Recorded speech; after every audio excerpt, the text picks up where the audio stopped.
الكون والزمن بإسلامي وإيماني أضاء الكون والزمن بإسلامي وإيماني أضاء الكون والزمن.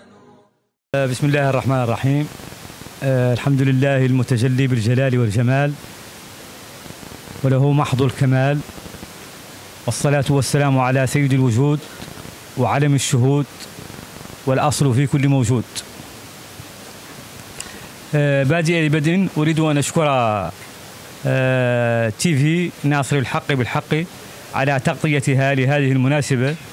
ونشكر طاقمها الذي حضر بقوة متمثلا في حضور رئيسه ومديره لبيدجي الشيخ الشيوخ ومعدن العلم والرسوخ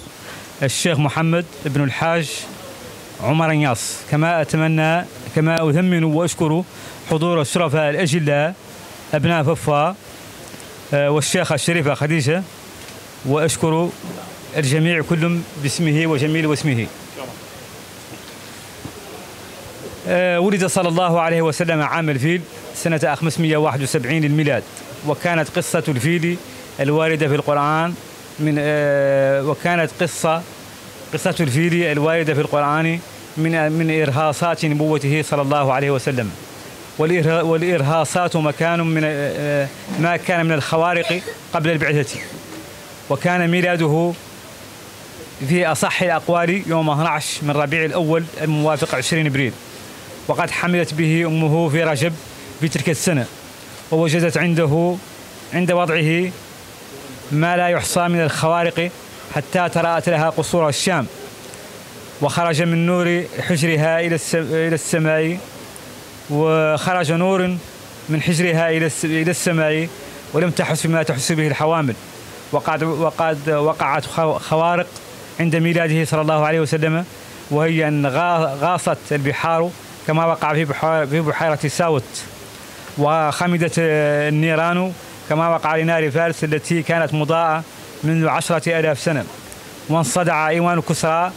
أي قصره، وسقطت منه شفرات، وخرس الملوك ولم يستطيعوا الكلام في يوم ميلاده، وتناكست الأصنام أي سقط بعضها على بعض، ولم تقم لها قائمة بعد ذلك. والآن سألقي قصيدة كنت أعددتها لفضيلة الشيخ الشيوخ ومعدن العلم والرسوخ الشيخ محمد عمر نياص. تقول: كريم وإيم الله والناس تعرفوا، ووالله ما أحتاج أني أحله، وأنتم حماة الدين أبناء أهله، لفي الكون منكم أعز وأشرف،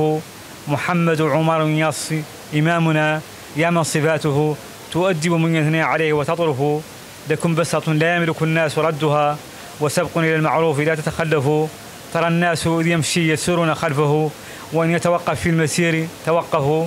وما الفضل إلا بالمروءة والتقى، وكل كريم بالمكارم يعرف، ألم ترى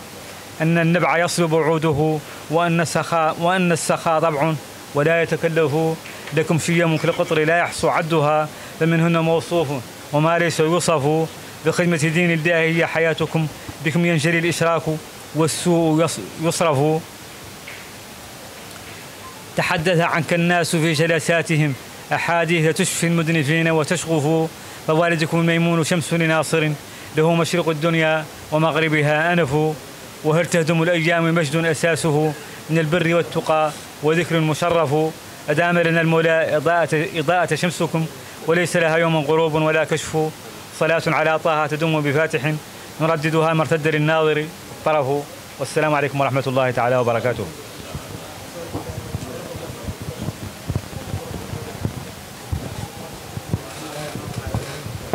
الكون والزمن بإسلامي وإيماني